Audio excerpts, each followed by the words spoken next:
No silêncio profundo do cosmos, onde as distâncias são medidas em luz e o tempo se estica até a eternidade, a escuridão reina suprema. É um vazio quase absoluto, pontuado por ilhas de luz, galáxias girando como joias espalhadas sobre um veludo infinito. Durante milênios, a humanidade olhou para essa tapeçaria cintilante e se perguntou sobre suas origens. De onde viemos? Como tudo isso começou? As estrelas, esses faróis distantes, guardam as respostas. Elas são os motores da criação, as fornalhas alquímicas que cozinham os elementos da vida. E agora, no século XXI, construímos um olho capaz de olhar para trás, no tempo.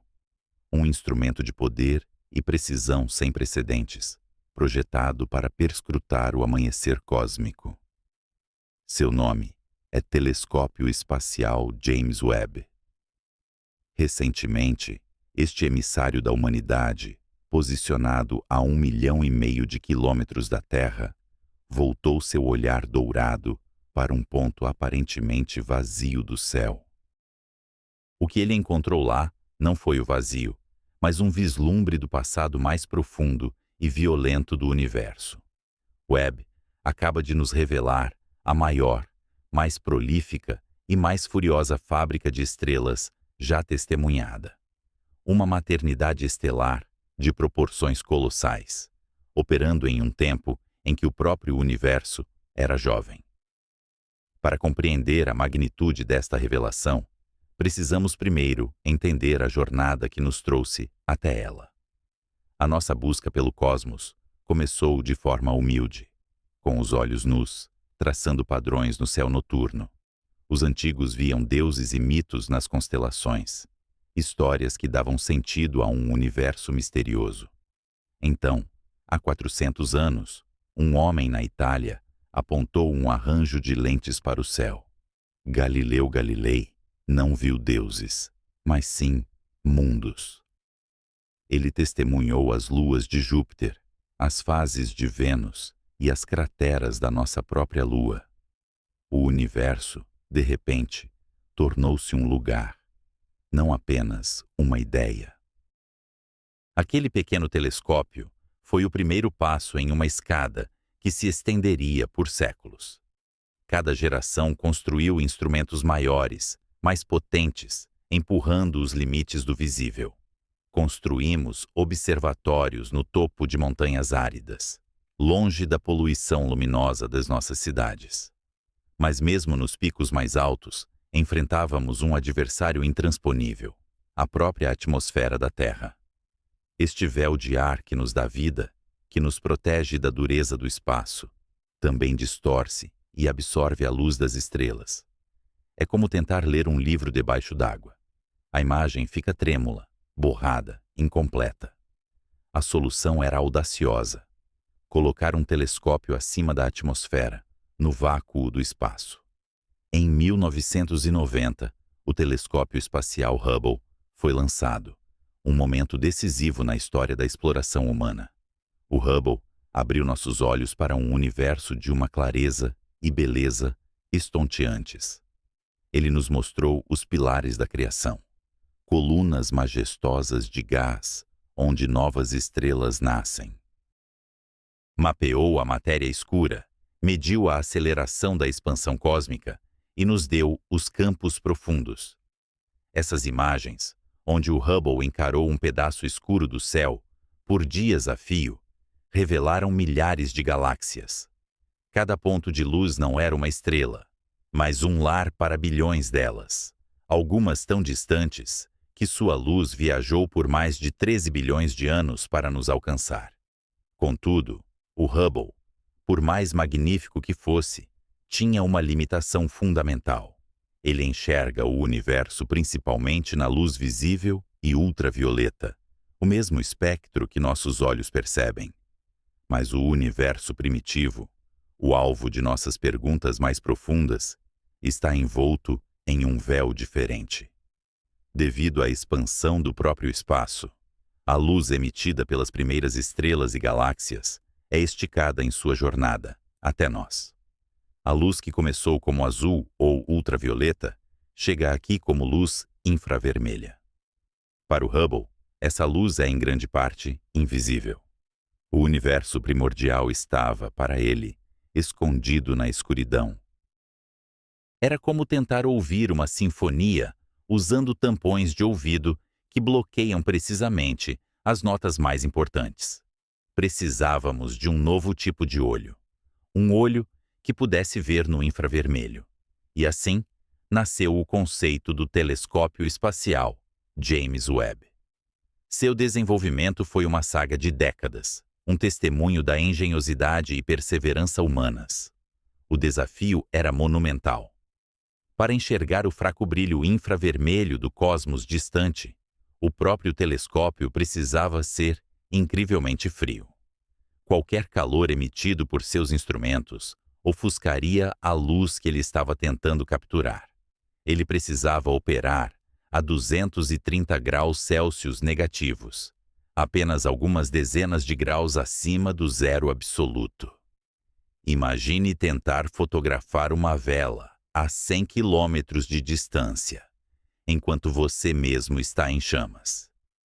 Para alcançar essa temperatura criogênica, os engenheiros projetaram uma das estruturas mais notáveis já enviadas ao espaço. Um escudo solar de 5 camadas, do tamanho de uma quadra de tênis.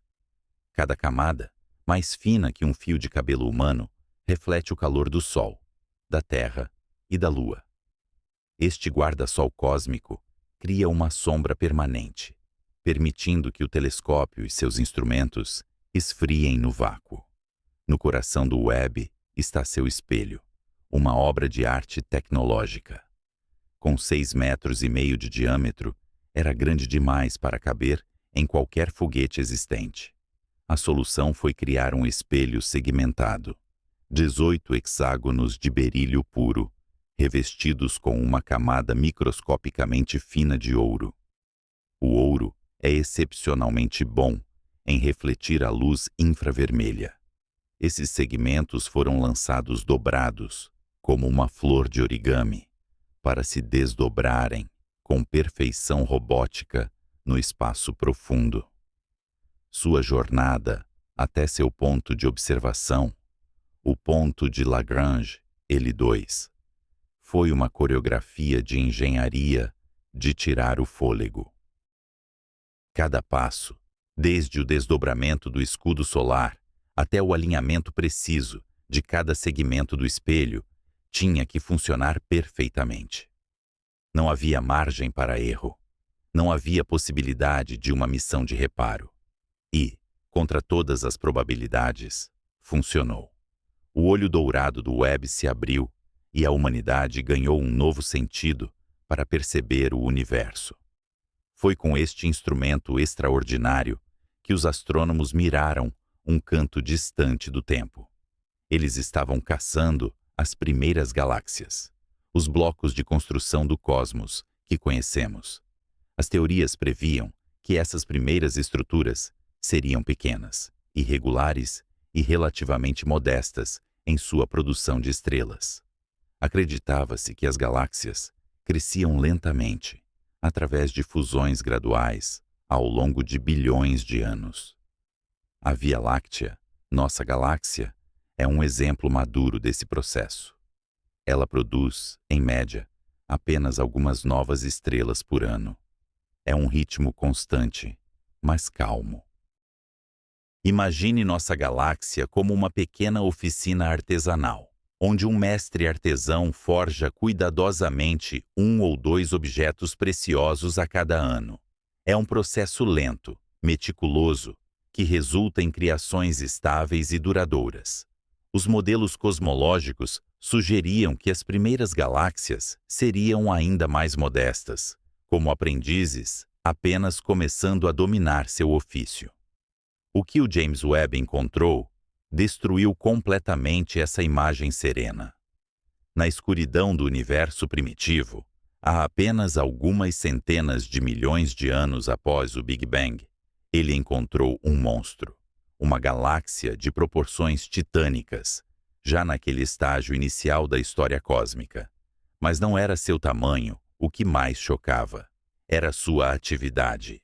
Dentro dela, um frenesi de criação estelar se desenrolava a um ritmo que desafia a nossa compreensão. Se a Via Láctea é uma oficina artesanal, esta galáxia ancestral era uma fornalha industrial colossal. Um caldeirão rugindo de gás e poeira, operando em uma escala de produção em massa quase inimaginável. Ela não estava forjando uma ou duas estrelas por ano, mas sim milhares. Uma torrente contínua de novos sóis irrompendo a vida em um cataclismo de luz e energia. Os cientistas que analisaram os dados mal podiam acreditar no que viam. A assinatura de luz, o espectro capturado pelos instrumentos do Webb, contava uma história inconfundível.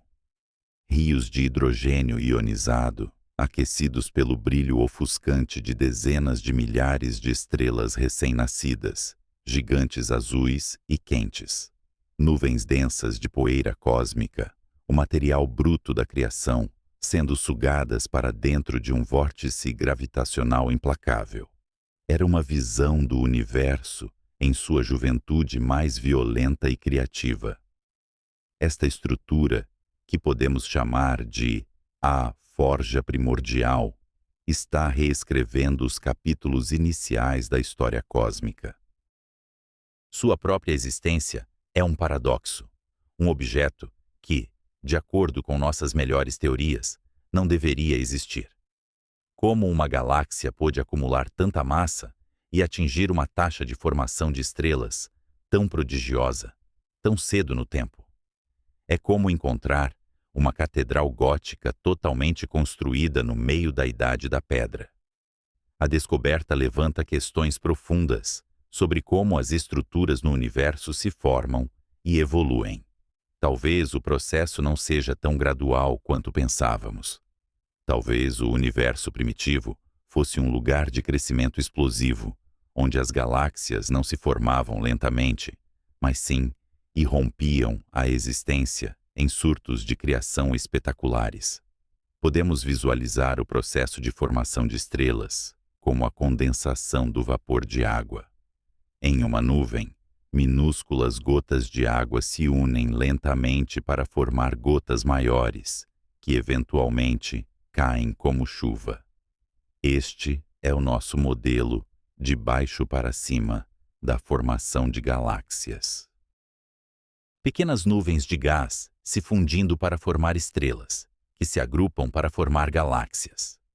A forja primordial sugere um cenário diferente. Imagine, em vez disso, um vasto oceano de vapor superresfriado que, de repente, congela em uma tempestade de granizo colossal e instantânea. Um evento de colapso rápido e massivo, onde uma imensa reserva de gás cósmico entra em colapso sob seu próprio peso de uma só vez.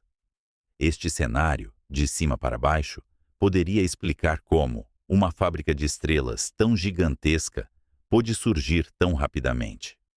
Os fluxos de gás que alimentam esta fornalha devem ser imensos, como rios cósmicos canalizando matéria-prima de uma vasta rede intergaláctica. O Webb nos permite ver não apenas a galáxia em si, mas também seu ambiente. Ele está mapeando essas estradas cósmicas, filamentos de matéria escura e gás que conectam as galáxias, fornecendo o combustível para sua fúria criativa. As implicações desta descoberta vão muito além da astrofísica galáctica. Elas tocam em uma das maiores transformações da história do universo, a época da reionização. Nos primeiros 380 mil anos após o Big Bang, o universo era uma sopa quente e opaca de partículas. À medida que esfriou, prótons e elétrons se combinaram para formar átomos de hidrogênio neutro. O universo, então, mergulhou em uma idade das trevas cósmica. Estava escuro porque ainda não havia estrelas, e estava opaco porque a luz não conseguia viajar livremente através da densa névoa de hidrogênio. Foi preciso a luz das primeiras estrelas e galáxias para queimar essa névoa. A radiação ultravioleta intensa emitida por esses primeiros sóis arrancou os elétrons dos átomos de hidrogênio, ionizando-os. Esse processo, chamado de reionização, tornou o universo transparente, permitindo que a luz viajasse através do espaço. Foi o evento que acendeu as luzes no cosmos. Sempre foi um mistério quais foram as fontes exatas de toda essa energia. As pequenas galáxias que esperávamos encontrar pareciam insuficientes para realizar uma tarefa tão monumental. Mas uma única galáxia, como a forja primordial, produzindo milhares de estrelas massivas e quentes, muda completamente o cálculo. Essas estrelas gigantes azuis vivem rápido e morrem jovens, explodindo como supernovas espetaculares. Durante suas breves vidas, elas emitem quantidades prodigiosas de radiação ionizante. Uma única fábrica de estrelas como esta poderia sozinha esculpir uma bolha de espaço transparente ao seu redor, com centenas de milhões de anos-luz de diâmetro. Milhares de fábricas como esta, operando no universo primitivo, poderiam ter sido os motores que impulsionaram a reionização. O James Webb não está apenas encontrando uma galáxia, ele está encontrando uma das possíveis causas para o universo ser como é hoje, claro e repleto de luz. Além disso, há a questão dos elementos. O Big Bang produziu quase que exclusivamente hidrogênio e hélio, os elementos mais simples. Todo o resto, o carbono em nossos corpos, o oxigênio que respiramos, o ferro em nosso sangue, o silício nas rochas sob nossos pés, foi forjado no coração das estrelas. As estrelas são as grandes alquimistas do cosmos. Através da fusão nuclear, elas transformam elementos leves em elementos mais pesados. Quando estrelas massivas morrem em explosões de supernova, elas espalham esses novos elementos pelo espaço. Essa matéria enriquecida se torna o material bruto para a próxima geração de estrelas e, crucialmente, para os planetas que as orbitam e, eventualmente, para a vida. Uma fábrica de estrelas como a que o Webb descobriu não era apenas uma fábrica de luz. Era uma colossal usina de processamento de elementos. A um ritmo furioso, ela estava convertendo o hidrogênio e hélio primordiais nos blocos de construção da complexidade. Ela estava semeando o universo jovem com os ingredientes necessários para a vida. A descoberta desta fornalha ancestral nos conecta diretamente à nossa própria existência. É possível que alguns dos átomos que compõem o nosso planeta, e até mesmo nossos corpos, tenham sido forjados em uma estrela massiva, dentro de uma galáxia primordial como esta.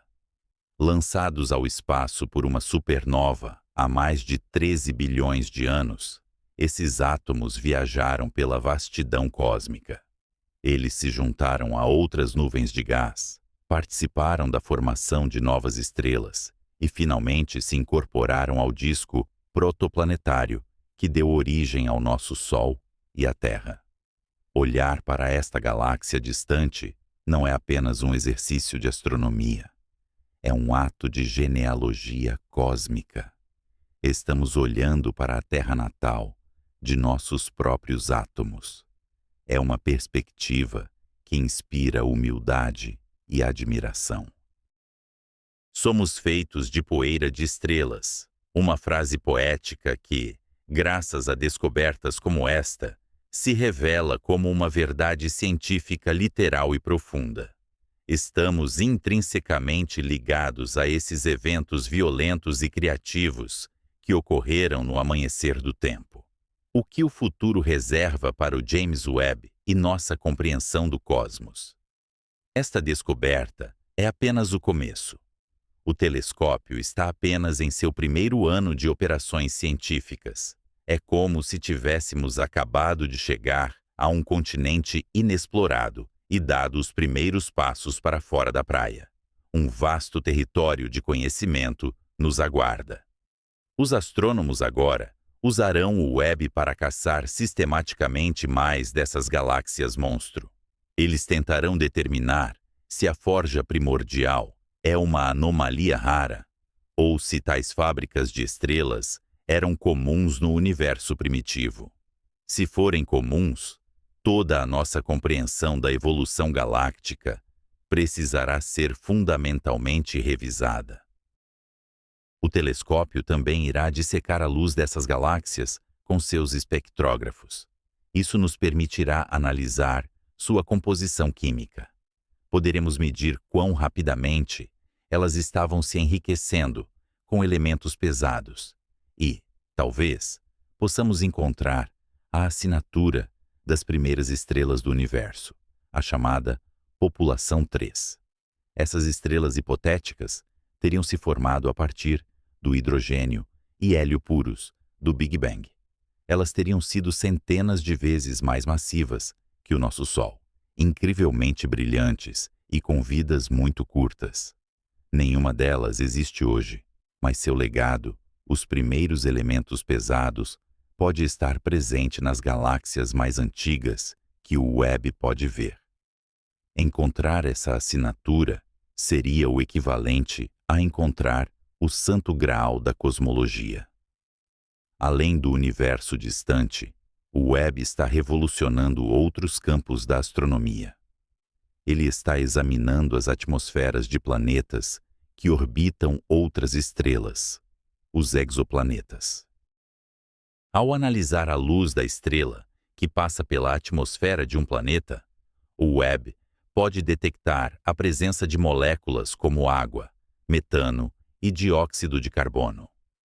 São os potenciais bioassinaturas, os sinais químicos da vida. Estamos na iminência de responder a uma das perguntas mais antigas da humanidade. Estamos sozinhos no universo?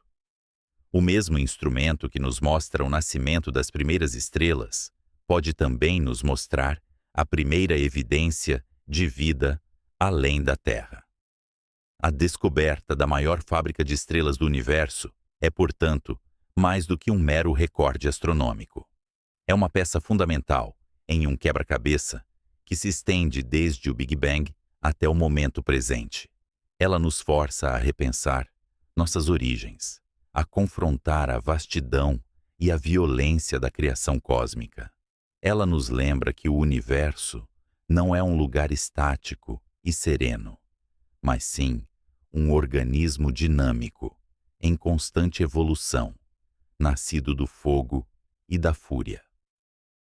Quando olhamos para o céu noturno, não vemos mais apenas pontos de luz distantes. Vemos ecos de uma fornalha primordial, testemunhas de um tempo em que o universo estava forjando a si mesmo. Vemos o legado de uma fábrica de estrelas que operou em uma escala industrial, produzindo os sóis que iluminariam futuras galáxias e os elementos que formariam futuros mundos. A jornada do conhecimento é longa e, muitas vezes, o que encontramos nos força a abandonar nossas ideias mais queridas. A ciência progride não apenas ao encontrar respostas, mas ao descobrir perguntas ainda mais profundas. O telescópio espacial. James Webb é o nosso mais recente e poderoso fazedor de perguntas. Ele não está apenas mapeando o universo, está nos mostrando quão pouco realmente sabemos. E nesse vasto oceano de ignorância reside a verdadeira emoção da descoberta. A busca continua. O olho dourado do Webb permanece aberto, frio e firme, olhando para a escuridão. Ele continuará a coletar fótons que viajaram por eras, trazendo-nos histórias do amanhecer do tempo. E em cada imagem, em cada espectro, em cada bit de dados, encontraremos mais peças do nosso passado cósmico. E talvez, apenas talvez, vislumbres do nosso futuro. O universo está nos contando sua história. E pela primeira vez, nós estamos realmente aprendendo a escutar.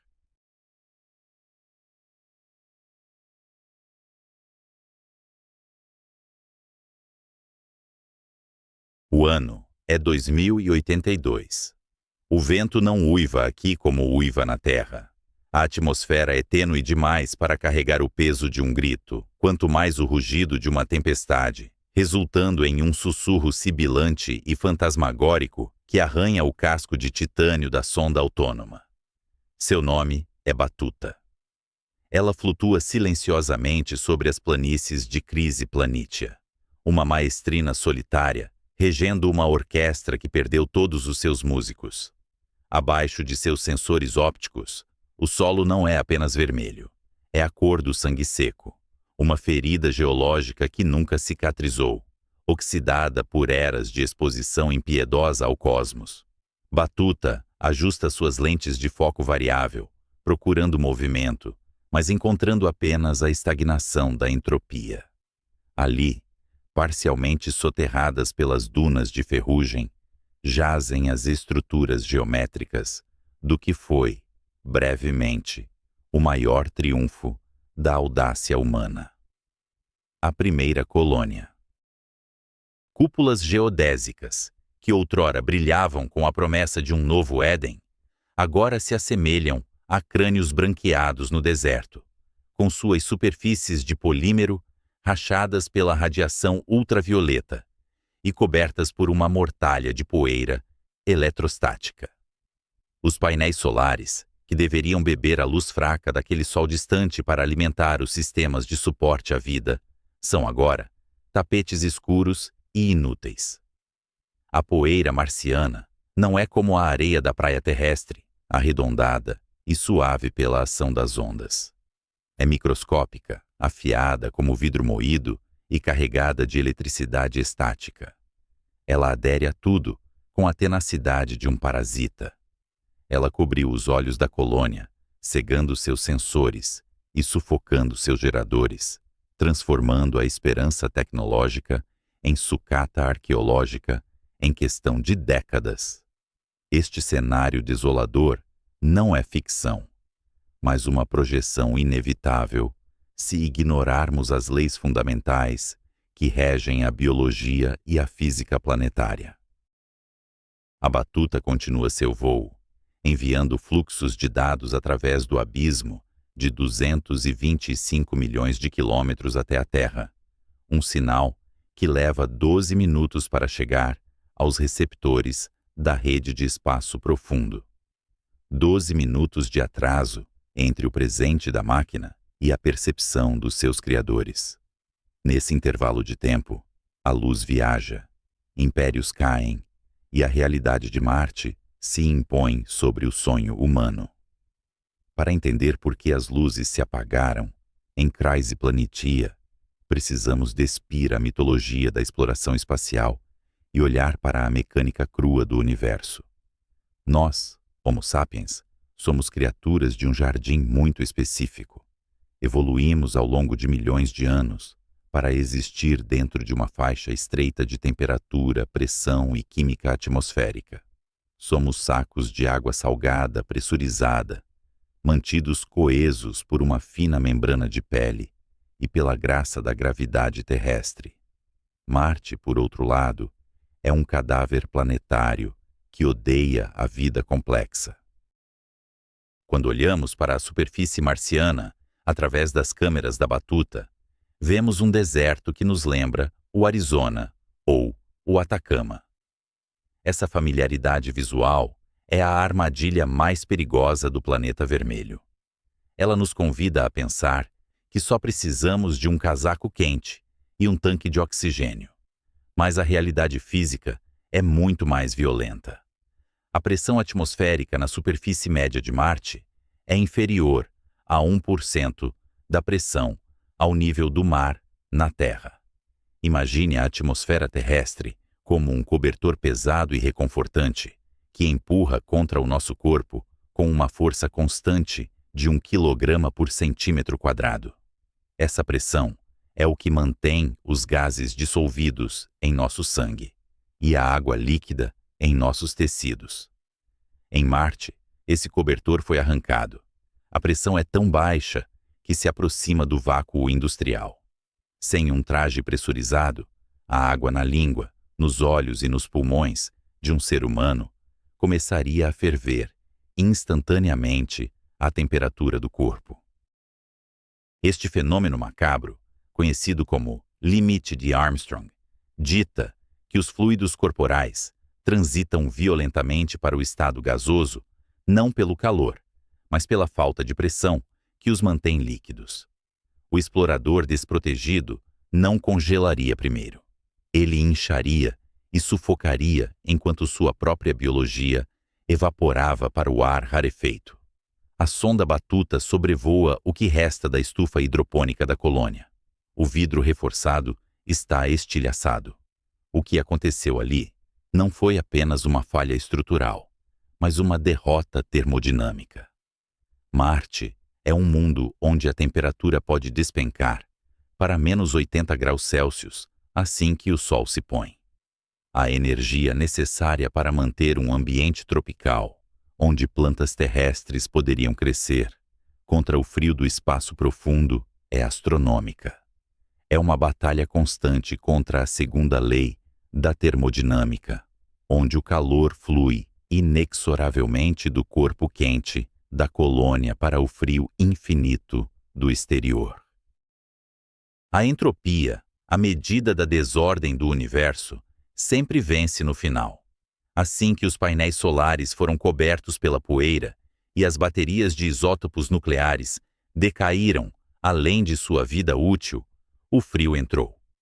Ele congelou a água nos tubos, expandindo-a e rompendo as ligas metálicas como se fossem papel, deixando as plantas mumificadas pelo congelamento súbito. Mas o frio e o vácuo são apenas os guardiões dos portões. O verdadeiro assassino em Marte é invisível e silencioso, chovendo do céu com a ferocidade de uma metralhadora subatômica. Na Terra, somos protegidos por dois escudos magníficos: a nossa atmosfera densa e o nosso campo magnético global, gerado pelo dínamo de ferro fundido que gira no núcleo do nosso planeta. Esse campo magnético age como um campo de força defletor, desviando as partículas carregadas do vento solar e os raios cósmicos galácticos. Marte perdeu seu dínamo magnético há 4 bilhões de anos. O núcleo do planeta esfriou e solidificou, desligando o motor que gerava seu escudo. Sem essa proteção, a superfície de Chryse Planitia é bombardeada incessantemente por radiação ionizante. Partículas de alta energia, núcleos atômicos despidos de seus elétrons, viajando perto da velocidade da luz, atravessam a atmosfera tênue como balas através de fumaça. Para a Batuta, feita de silício e metal endurecido, isso resulta em falhas ocasionais na memória ou ruído nos sensores. Para um ser humano, é uma sentença de decomposição celular lenta. Esses raios cósmicos agem como tesouras microscópicas, cortando as fitas de DNA dentro de cada célula do corpo. O corpo humano tem mecanismos de reparo, pequenas equipes de enzimas que costuram o código genético de volta. Mas em Marte, o dano é contínuo e cumulativo. Viver na superfície, mesmo dentro daquelas cúpulas agora arruinadas, seria como viver dentro da câmara de um reator nuclear com vazamento. O cérebro, o órgão mais complexo e sensível, sofreria o impacto direto. Neurônios seriam destruídos, sinapses degradadas. Os colonos não apenas enfrentariam o câncer, eles enfrentariam o declínio cognitivo, a perda de memória e a demência, induzida pelo ambiente. Tudo enquanto tentavam operar máquinas complexas para sobreviver. A Batuta desce um pouco mais, pairando sobre o solo avermelhado, ao lado de uma escotilha de entrada. O solo em si conta outra história de horror químico. A cor vermelha vem do óxido de ferro, ferrugem simples, Mas misturada a ela está uma substância muito mais sinistra: percloratos. Sais de perclorato são tóxicos para a tireoide humana. Eles interferem na absorção de iodo, essencial para a regulação hormonal. Na Terra, tratamos percloratos como lixo industrial perigoso. Em Marte, eles compõem até 1% do solo. A poeira que cobriu os painéis solares, a poeira que inevitavelmente entraria nas eclusas de ar, nos trajes e nos pulmões dos colonos, é venenosa. Cada respiração de ar reciclado contaminado com essa poeira fina seria uma dose lenta de veneno metabólico. O próprio chão em que pisavam conspirava quimicamente para desligar seus sistemas biológicos.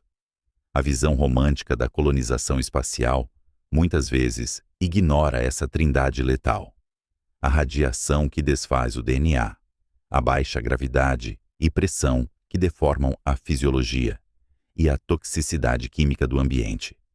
Olhamos para Marte e vemos um novo mundo a ser conquistado, uma extensão do destino manifesto que nos levou através dos oceanos da Terra. Mas o Oceano Atlântico, por mais tempestuoso que fosse, ainda era feito de água e ar.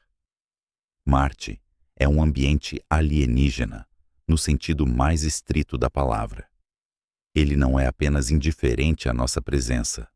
Sua física fundamental é antitética à nossa biologia. Enquanto a sonda Batuta circula as ruínas silenciosas, ela registra um detalhe final, quase poético em sua tristeza. Perto da entrada principal da colônia, há uma bandeira. Diferente das bandeiras na Lua, que permanecem estáticas no vácuo, esta foi rasgada e desbotada até se tornar um trapo branco irreconhecível. As cores nacionais ou planetárias que ela representava foram apagadas pela radiação ultravioleta, que quebra as ligações químicas dos corantes com a mesma facilidade com que quebra o DNA. Agora é apenas uma bandeira de rendição, hasteada permanentemente diante da vastidão implacável do cosmos. A tragédia implícita nas imagens que a Batuta envia de volta para a Terra em 2082 não é o fracasso da tecnologia.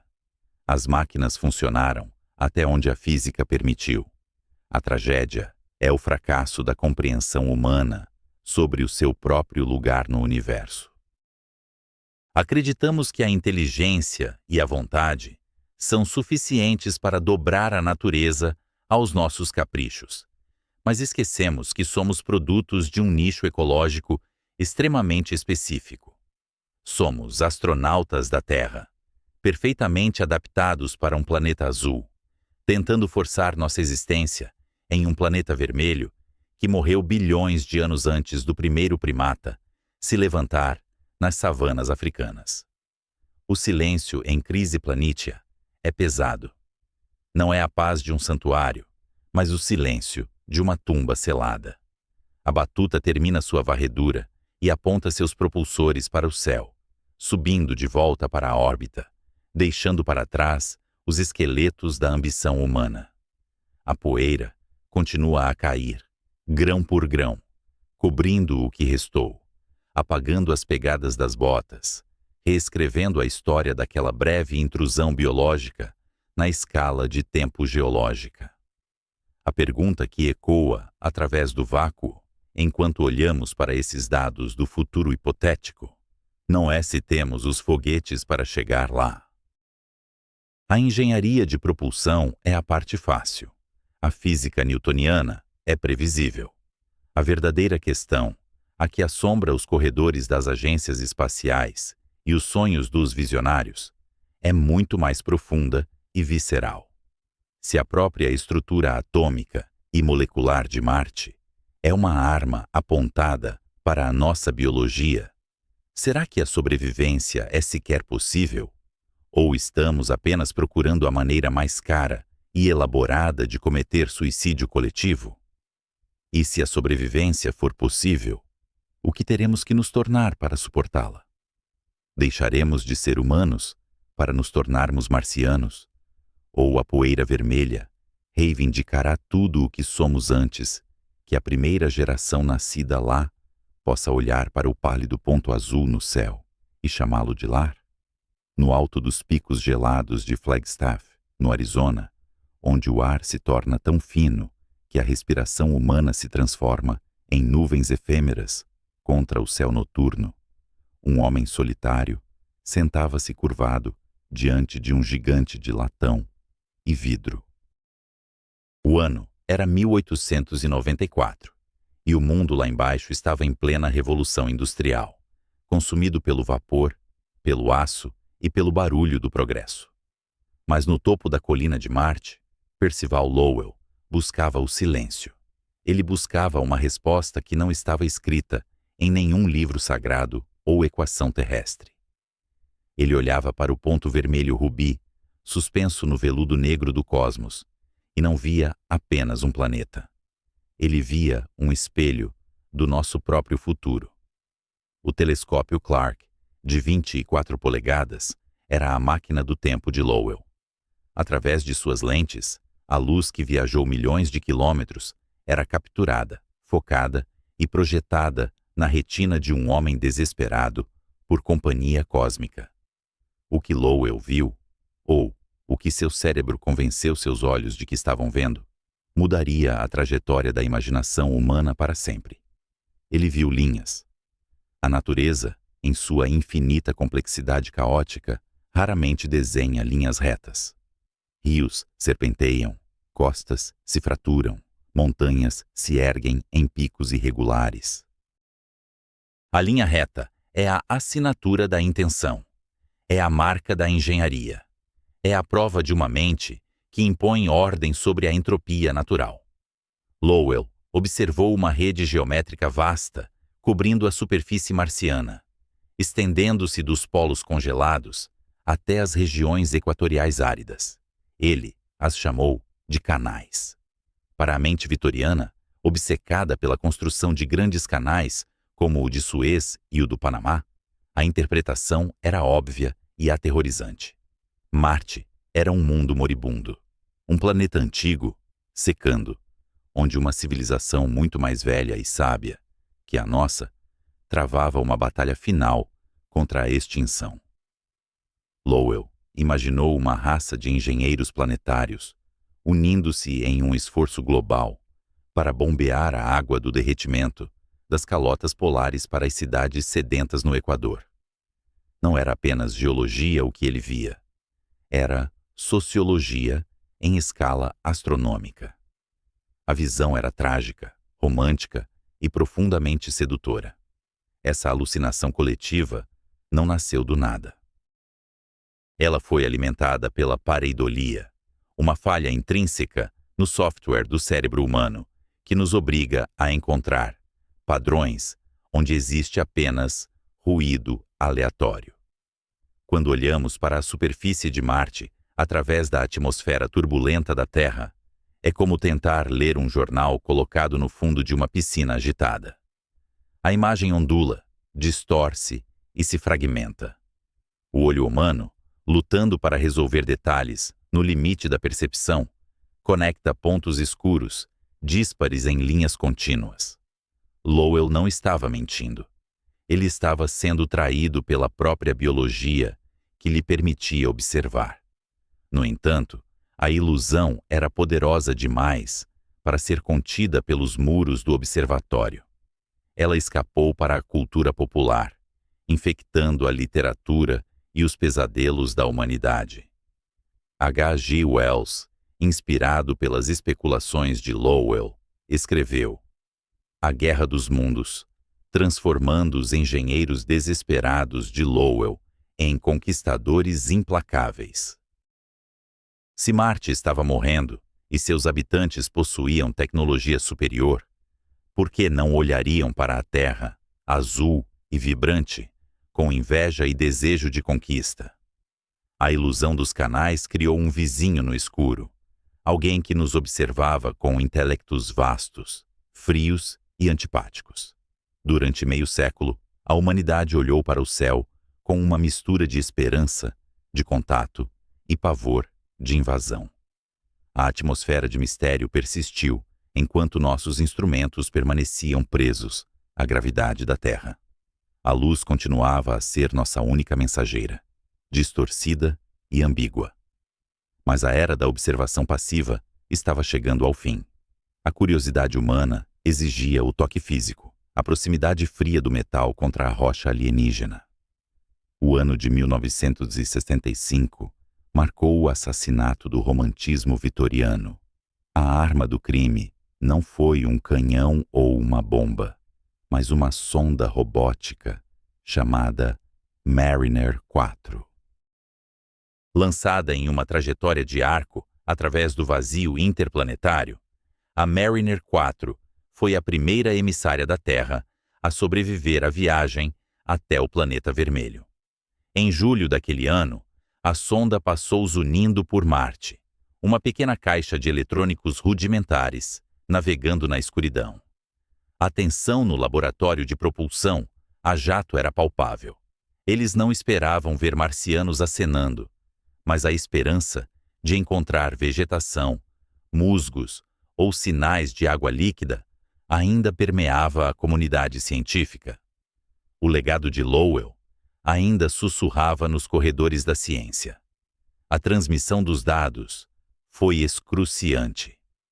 A uma velocidade de apenas 8 bits por segundo, a Mariner 4 sussurrou suas descobertas através do abismo de rádio.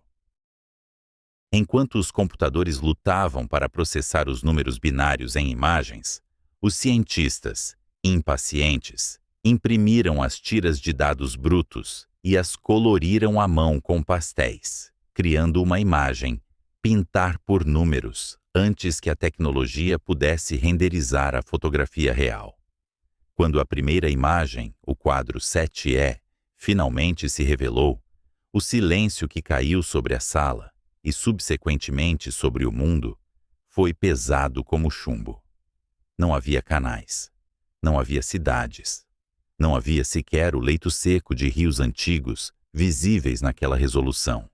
O que a Mariner 4 revelou foi uma paisagem de desolação absoluta. A superfície era marcada por crateras de impacto, cicatrizes brutais de violência cósmica que haviam permanecido inalteradas por eras. Parecia a Lua. Era um mundo morto, estéril, bombardeado por meteoritos e banhado em radiação ultravioleta letal. A atmosfera que Lowell acreditava ser capaz de sustentar uma civilização moribunda revelou-se um véu fino e patético, com menos de 1% da densidade da Terra, composto quase inteiramente de dióxido de carbono sufocante. Não havia engenheiros bombeando água. Havia apenas poeira, rocha e o silêncio eterno de um deserto que nunca conheceu pegadas. A decepção cultural foi profunda. De um dia para o outro, Marte deixou de ser a morada de uma civilização sábia e trágica para se tornar um cadáver geológico. A realidade científica esmagou a fantasia com a indiferença brutal dos dados empíricos. O planeta vermelho não era um irmão mais velho lutando pela vida. Era um túmulo que talvez nunca tivesse sido ocupado. As linhas retas de Lowell dissolveram-se em crateras aleatórias e dunas de areia varridas pelo vento. A pareidolia foi curada pela proximidade. Essa revelação forçou uma recalibração fundamental na psique humana. Nós estávamos, ao que tudo indicava, muito mais sozinhos no sistema solar do que ousávamos imaginar. A ausência de vida evidente em Marte transformou o planeta de um objeto de medo e fascínio sociológico em um alvo de desafio geológico e físico. Se não havia ninguém lá para nos receber ou nos invadir, então Marte era uma lousa em branco, um espelho não da nossa história, mas da nossa tenacidade. A morte dos canais de Lowell não foi o fim do interesse por Marte, mas o início de uma relação mais madura, embora mais sombria. A ilusão de uma civilização fácil foi substituída pela realidade de um ambiente hostil que desafiaria cada limite da engenharia e da biologia humana. A Mariner 4 nos mostrou que o universo não nos deve companhia. A vida não é a regra, é a exceção rara e frágil. Olhamos para as imagens granuladas de 1965 e vimos o verdadeiro rosto de Ares. Não o deus da guerra, mas o deus da desolação. As crateras olhavam de volta para nós, órbitas vazias de um crânio planetário, levantando uma questão que ecoaria pelas décadas seguintes, muito mais assustadora do que qualquer invasão alienígena. Se este mundo morreu, ou se nunca viveu, o que isso diz sobre a raridade do nosso próprio oásis azul? E se quisermos que Marte tenha vida, teremos nós que ser os deuses que a levam até lá? Imagine um médico legista debruçado sobre um corpo frio em uma mesa de aço inoxidável, sob a luz crua de uma lâmpada fluorescente. O paciente não é humano, mas um mundo inteiro. A pele é vermelha, oxidada e coberta de cicatrizes de impactos antigos. O tempo da morte não foi ontem, mas há 4 bilhões de anos. A causa da morte não foi um evento súbito, mas uma longa e agonizante asfixia. Estamos prestes a realizar a autópsia de Marte. Para entender por que este planeta é hoje um deserto radioativo, precisamos olhar para além da superfície empoeirada, mergulhando profundamente nas entranhas do mundo, onde reside o verdadeiro motor da vida planetária. Na Terra, sentimos o chão firme sob nossos pés e assumimos que a rocha é a fundação da nossa existência. Mas a verdadeira guardiã da biosfera terrestre é um oceano de metal líquido girando furiosamente a milhares de quilômetros abaixo de nós. É o núcleo externo, composto de ferro e níquel fundidos, agitado pela rotação do planeta e pelo calor primordial remanescente da criação do sistema solar.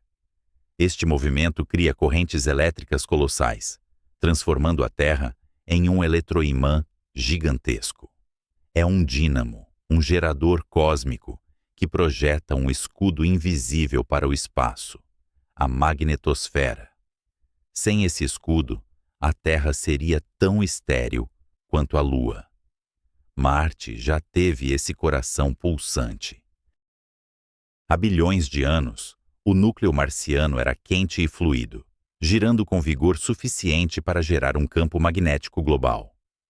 Sob essa proteção, uma atmosfera espessa se acumulou. Oceanos de água líquida cobriam o hemisfério norte. Nuvens brancas flutuavam em um céu azul. Havia chuva, rios e talvez, apenas talvez, o início tímido da biologia. Mas Marte nasceu com uma falha fatal. Sendo muito menor que a Terra, com apenas cerca de 10% da massa do nosso planeta, ele tinha menos calor interno armazenado e menos isolamento para mantê-lo. Como uma xícara de café deixada em uma varanda de inverno, Marte esfriou rápido demais. À medida que o calor escapava para o vácuo, o núcleo líquido começou a solidificar. O movimento de convecção, o agitador que mantinha o dínamo funcionando, diminuiu a velocidade até parar completamente. O coração de ferro de Marte sofreu uma parada cardíaca irreversível. Quando o dínamo parou, o escudo magnético desapareceu. As luzes se apagaram e a proteção caiu. Foi então que o Sol, a estrela que dá vida, revelou sua natureza dupla e destrutiva. O Sol não emite apenas luz e calor, mas também um fluxo constante de partículas carregadas, prótons e elétrons, viajando a velocidades supersônicas, conhecido como vento solar. Para um planeta protegido por um campo magnético, o vento solar é um incômodo que cria belas auroras nos polos. Para um planeta exposto, é uma sentença de morte. Sem o escudo magnético para desviar esse bombardeio, o vento solar começou a colidir diretamente com a alta atmosfera marciana. Imagine um jogo de bilhar em escala atômica. As partículas solares, viajando a centenas de quilômetros por segundo, chocavam-se com as moléculas de ar, transferindo energia cinética e lançando-as para o espaço profundo. O processo é chamado de pulverização catódica, mas podemos visualizá-lo como o ato lento e meticuloso de descascar uma cebola. Camada por camada, átomo por átomo, o vento solar arrancou o céu de Marte. Ao longo de eras geológicas, a atmosfera espessa, que poderia ter sustentado a vida, foi erodida até restar apenas o fino véu de dióxido de carbono que vemos hoje. A pressão caiu drasticamente. A água, sem a pressão atmosférica para mantê-la líquida, evaporou para o espaço ou recuou para o subsolo congelado. O planeta sufocou. Enquanto a física impiedosa selava o destino de Marte, a imaginação humana tentava reescrevê-lo. Em 1948, em meio aos destroços de uma Europa pós-guerra e sob a sombra crescente da Guerra Fria, um homem sentou-se para escrever não apenas um livro técnico, mas um manifesto de exploração. Wernher von Braun, o arquiteto dos foguetes V2, que aterrorizaram Londres e futuro pai do programa Apollo, escreveu: O Projeto Marte. Em sua visão, a viagem a Marte seria uma operação militar em escala massiva, uma flotilha de 10 espaçonaves, transportando 70 homens. Von Braun era um gênio da engenharia, mas seus planos dependiam de um Marte que só existia na ficção científica da época. Ele imaginou enormes planadores com asas largas que pousariam suavemente na superfície marciana, deslizando através da atmosfera como águias descendo para o ninho. Seus cálculos eram precisos para a mecânica orbital, mas falhavam catastroficamente na compreensão da realidade atmosférica que a autópsia planetária nos revelou. Von Braun assumiu que a densidade do ar em Marte seria cerca de 1/10 da terrestre. Na realidade, é menos de 1%. Um planador projetado para a atmosfera densa que Von Braun imaginou cairia como uma pedra no ar rarefeito de Marte. Não haveria planeio gracioso, apenas um impacto violento e silencioso na poeira vermelha. A atmosfera marciana é tão tênue que, do ponto de vista aerodinâmico, é quase indistinguível do vácuo para a maioria das aeronaves convencionais. Mas o perigo para os humanos, que Von Braun sonhava enviar, vai muito além de um pouso forçado. Aqui entramos no território onde a física colide com a fragilidade da biologia humana de maneira grotesca. A pressão atmosférica na superfície de Marte é em média de 600 pascais.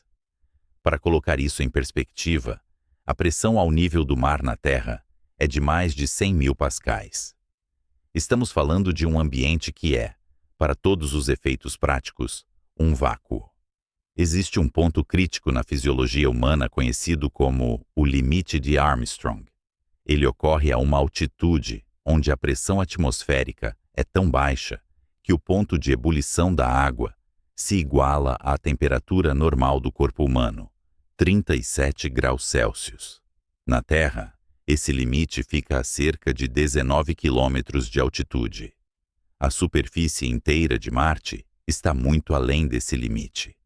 Sem um traje pressurizado, o conceito de líquido dentro do corpo humano deixa de fazer sentido. Não é que o sangue ferveria devido ao calor, como água em uma chaleira no fogão. É uma ebulição fria, uma transição de fase violenta, causada puramente pela falta de pressão. Os gases dissolvidos no sangue, nitrogênio e oxigênio, sairiam da solução instantaneamente, formando bolhas massivas nas veias e artérias. Imagine uma garrafa de refrigerante agitada e aberta subitamente. O líquido espuma e transborda. Agora imagine que esse processo ocorre dentro do seu sistema circulatório. A saliva na sua língua ferveria. A umidade nos seus olhos evaporaria instantaneamente, congelando a superfície da córnea devido ao resfriamento evaporativo. Os pulmões, tentando puxar ar, encontrariam apenas o vazio e colapsariam ou se encheriam de vapor d'água extraído dos seus próprios tecidos.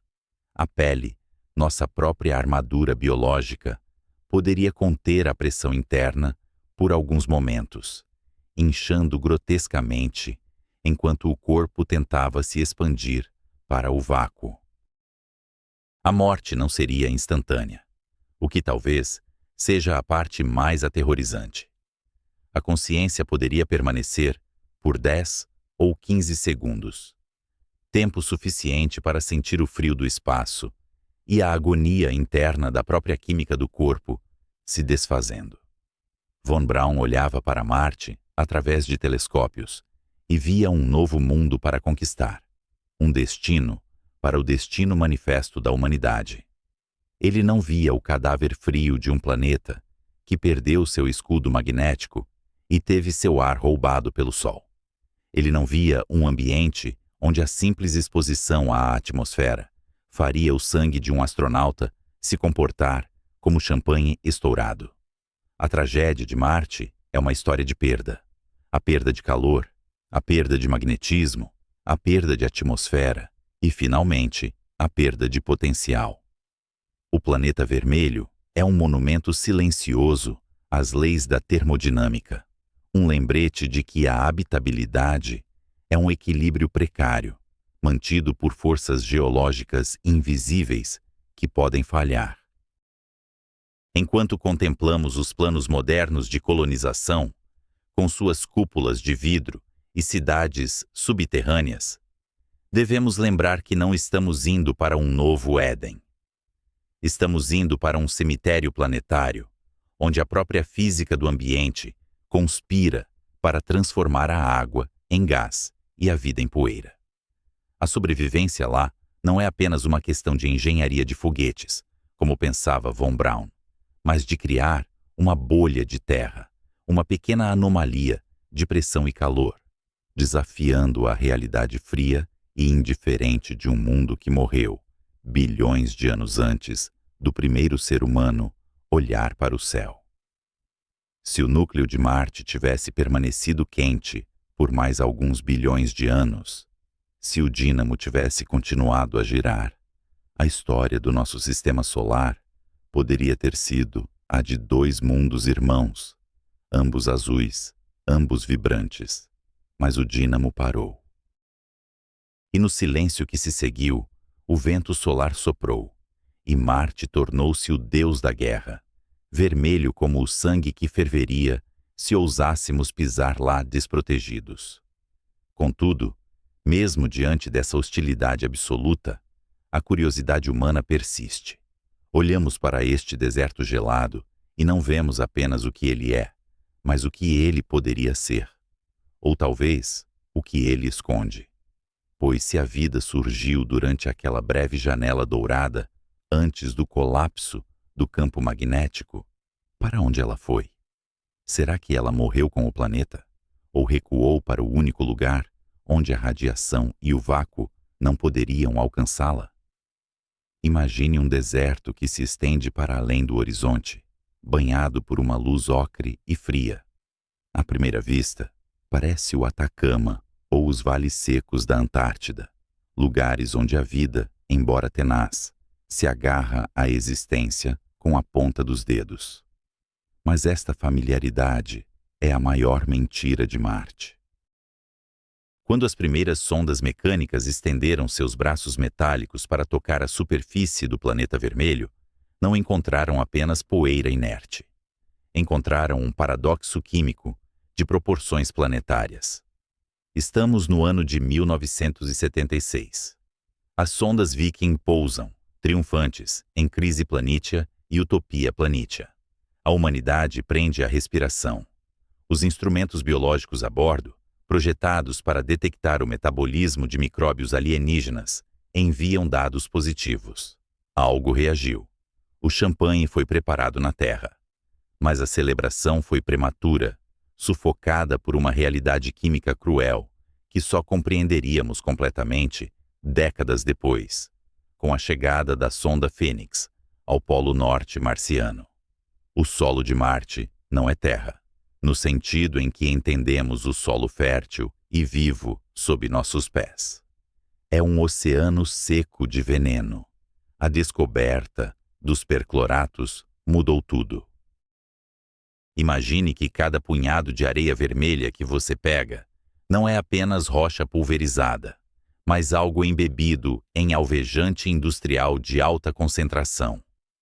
O perclorato é um íon, uma estrutura molecular voraz, composta por um átomo de cloro, cercado por 4 átomos de oxigênio, faminto por elétrons, agressivo e tóxico para a biologia terrestre. Na Terra, usamos percloratos em combustíveis de foguetes e fogos de artifício. Em Marte, ele cobre o planeta inteiro. Para um astronauta, isso transforma a poeira onipresente em um inimigo íntimo. A poeira marciana é eletrostática. Ela gruda nos trajes, nas botas, nas vedações das comportas de ar. Se essa poeira entrar no habitat, e inevitavelmente entrará, ela se torna um perigo sistêmico. Quando inalada ou ingerida, o perclorato compete com o iodo na glândula tireoide humana. Ele bloqueia a absorção de iodo, desligando o sistema hormonal, que regula o metabolismo, o crescimento e o desenvolvimento cerebral. O próprio solo do planeta trabalha ativamente para desligar o motor químico do corpo humano. Mas o veneno sob as botas é apenas metade da equação da morte. A outra metade desce do céu, invisível e implacável. Enquanto caminhamos pela superfície, estamos nus diante do cosmos. Sem o cobertor espesso de uma atmosfera densa ou o escudo defletor de uma magnetosfera robusta, Marte é bombardeado pelo que os físicos chamam de radiação cósmica galáctica. Estes não são apenas raios de luz, são balas subatômicas.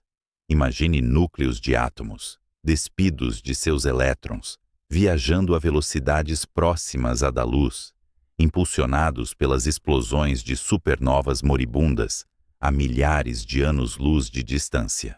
Quando uma dessas partículas de alta energia, íons pesados como ferro ou oxigênio, atinge uma célula humana, o efeito não é como uma queimadura solar, é como um tiro de espingarda em uma biblioteca.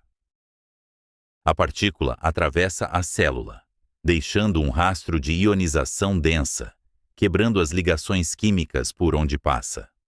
O alvo mais precioso é a dupla hélice do DNA, o código-fonte da nossa existência. Na Terra, nossa biologia lida com quebras simples no DNA o tempo todo. Temos enzimas que agem como pedreiros microscópicos, remendando as rachaduras. Mas a radiação cósmica galáctica causa o que chamamos de quebras de fita dupla complexas. É como se uma tesoura invisível cortasse a fita do DNA em vários lugares simultaneamente. Os mecanismos de reparo da célula entram em pânico. Eles tentam colar as pontas soltas de qualquer maneira, unindo cromossomos que nunca deveriam se tocar, criando quimeras genéticas monstruosas dentro do núcleo da célula. O resultado imediato é a morte celular. O resultado a longo prazo, para os sobreviventes, é o câncer. Mas há um horror mais sutil: o efeito no sistema nervoso central. O cérebro, ao contrário da pele ou do sangue, não substitui suas células rapidamente. Neurônios atingidos por íons pesados morrem ou funcionam mal. Uma tripulação em uma missão longa a Marte pode enfrentar não apenas o risco de tumores, mas uma degradação cognitiva progressiva, uma demência induzida pelo espaço, onde a memória, o foco e a capacidade de tomar decisões críticas se desfazem sob o bombardeio estelar. E, no entanto, mesmo se pudéssemos construir escudos de chumbo ou polímeros ricos em hidrogênio para barrar a radiação, E mesmo se pudéssemos descontaminar cada grão de perclorato, restaria o inimigo que trazemos dentro de nós. A mente humana evoluiu em ressonância com o pulso da Terra. O que acontece quando cortamos esse cordão umbilical? Para entender isso, não precisamos olhar para o espaço, mas para o deserto do Arizona, no início da década de 1990. O experimento Biosphere 2 foi a tentativa mais audaciosa da história de replicar o mundo. Uma catedral de vidro e aço, hermeticamente selada, contendo uma floresta tropical, um oceano, um deserto e terras agrícolas. 8 pessoas foram trancadas lá dentro por 2 anos, isoladas de todo contato físico com o exterior. Era para ser um ensaio geral para a colonização de Marte. Tornou-se um estudo sobre a fragilidade psicológica humana. Dentro daquela bolha, o equilíbrio químico falhou. O solo rico em matéria orgânica começou a consumir oxigênio a uma taxa alarmante, e o concreto da estrutura absorvia o CO2 que as plantas precisavam. O ar tornou-se rarefeito, simulando a altitude de uma montanha elevada. Os bionautas sufocavam lentamente, mas o colapso social foi ainda mais rápido que o ambiental. A mente humana, confinada em um espaço limitado, sem rota de fuga, começa a devorar a si mesma. Ocorreu o fenômeno do isolamento confinado. O grupo se fraturou em facções tribais. A paranoia se instalou. Pequenos aborrecimentos tornaram-se ofensas capitais. A comida tornou-se uma obsessão. A fome constante transformou cientistas racionais em caçadores-coletores territoriais dentro de uma estufa de vidro. Eles estavam na Terra, a apenas alguns milímetros de vidro da salvação, e ainda assim, a pressão psicológica quase destruiu a missão. Em Marte, não haverá vidro fino.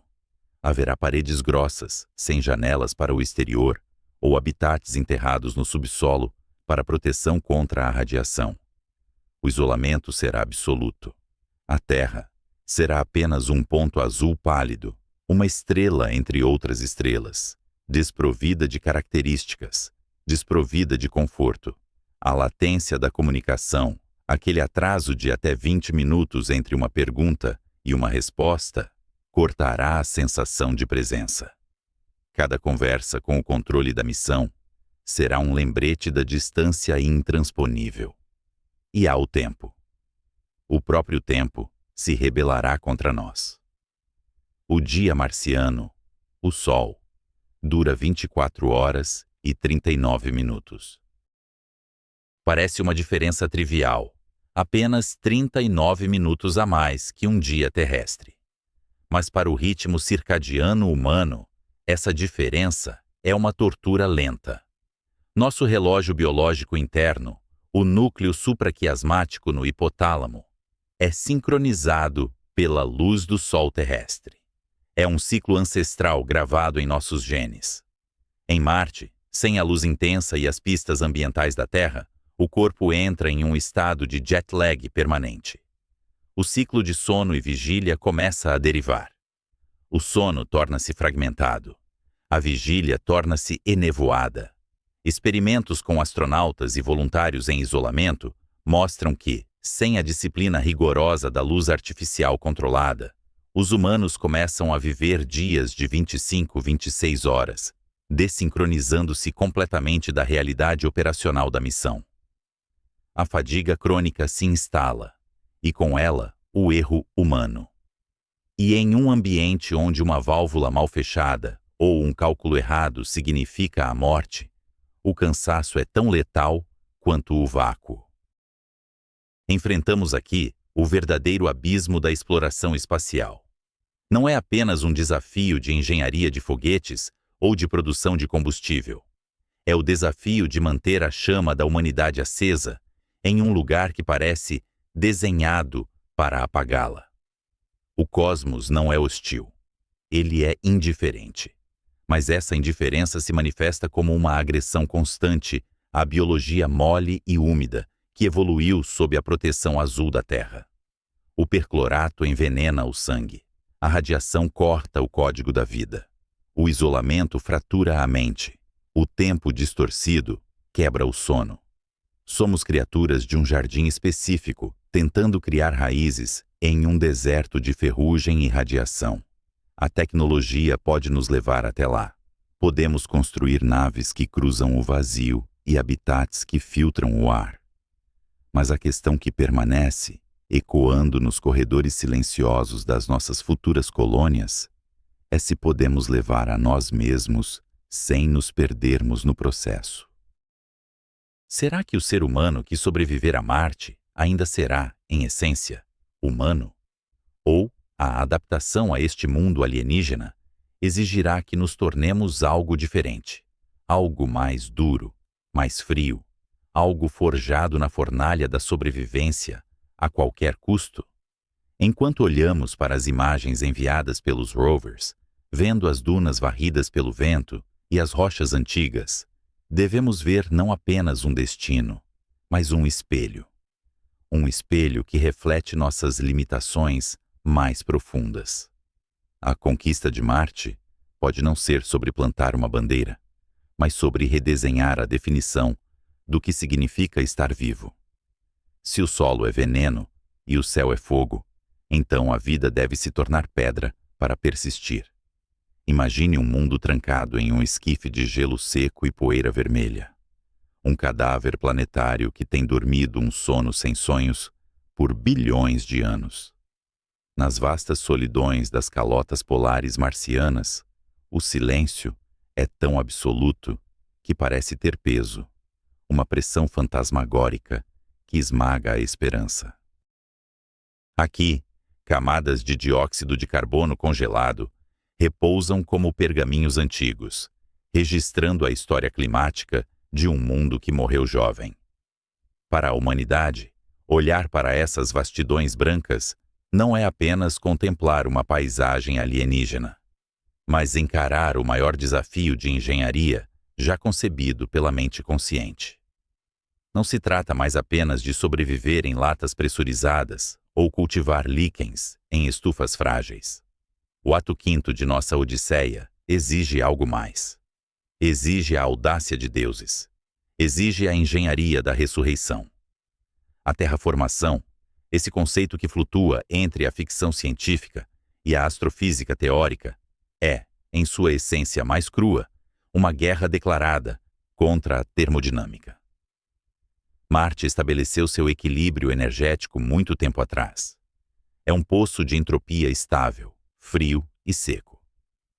Para alterar esse estado, para forçar o planeta a voltar a um regime úmido e quente, precisamos injetar uma quantidade de energia que desafia a compreensão humana convencional. Não estamos falando de construir represas ou arranha-céus, mas de manipular o termostato de um corpo celeste inteiro. A primeira barreira é a atmosfera, ou a falta dela. A pressão na superfície marciana é tão tênue que a água líquida, o sangue vital de toda a biologia que conhecemos, ferve instantaneamente e se perde no vácuo faminto. Para consertar isso, precisamos de gás, muito gás. E a ironia cósmica é que o gás de que precisamos está lá, dormindo sob nossos pés, aprisionado naquelas calotas polares brancas e brilhantes. O dióxido de carbono, o vilão do aquecimento global na Terra, é o herói desesperado em Marte. Se pudéssemos liberar esse CO2, sublimando-o do estado sólido diretamente para o gasoso, poderíamos iniciar um efeito estufa descontrolado, espessando a atmosfera e aquecendo o planeta. Mas como acordar um gigante congelado?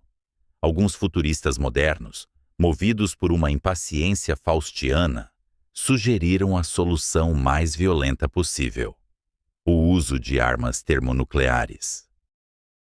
A proposta visualiza o lançamento de ogivas de fusão sobre os polos marcianos, não para atingir o solo, mas para detonar acima das calotas de gelo, criando sóis artificiais temporários. A física aqui é brutal e direta.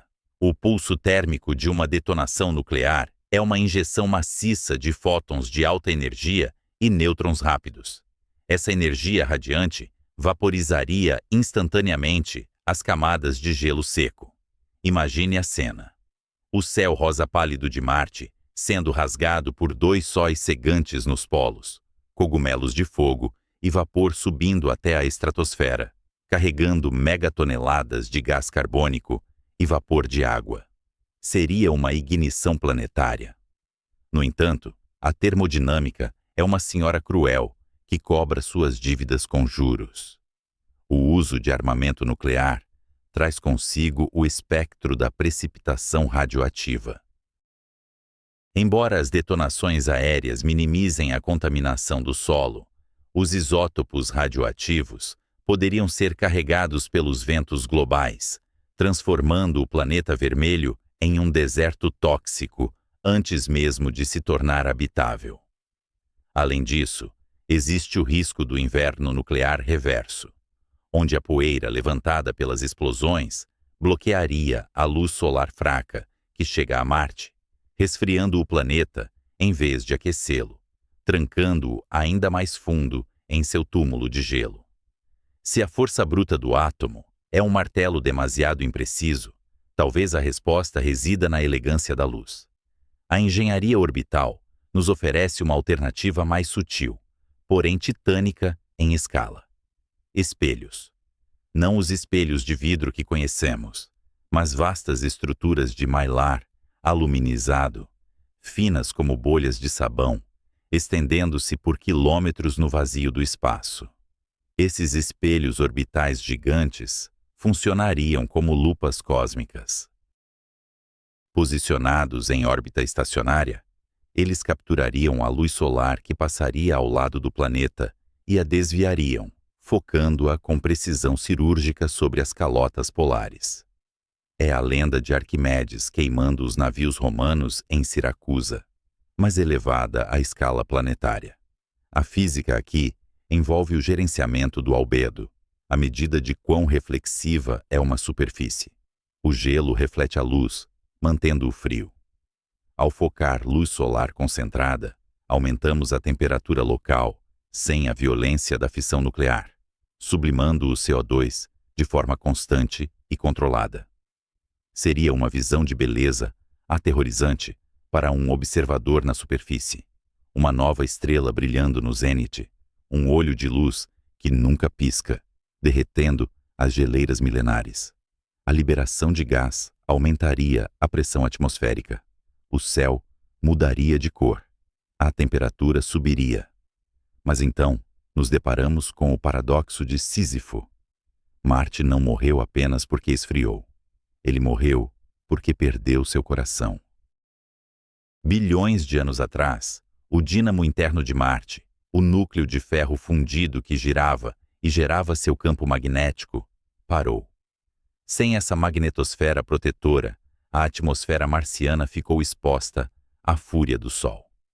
O vento solar, um fluxo constante de partículas carregadas e plasma superaquecido, agiu como uma lixa cósmica, arrancando a atmosfera do planeta molécula por molécula, num processo conhecido como pulverização catódica ou sputtering.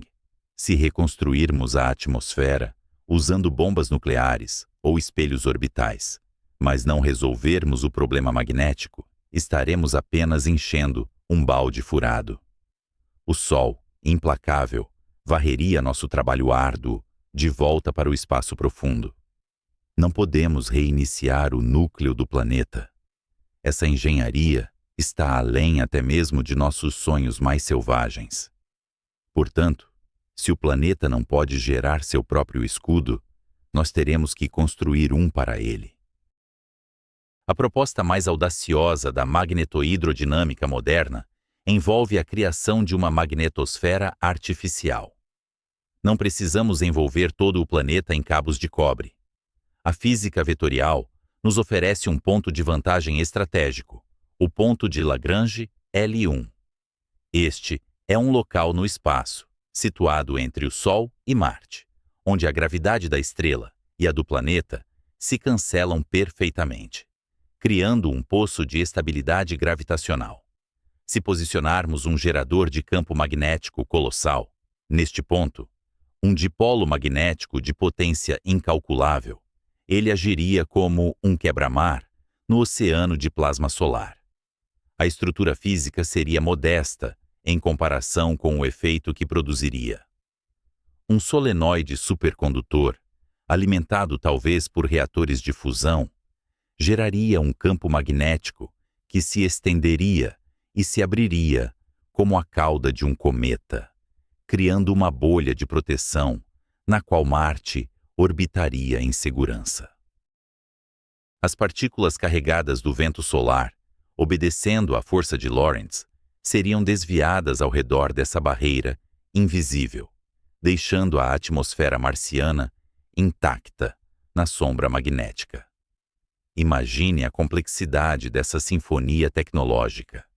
Espelhos gigantes aquecendo os polos, fábricas automatizadas na superfície, bombeando supergases de efeito estufa como perfluorocarbonos para preencher as lacunas térmicas, e um satélite solitário a 1 milhão de quilômetros de distância, segurando a fúria de uma estrela com um escudo de força invisível.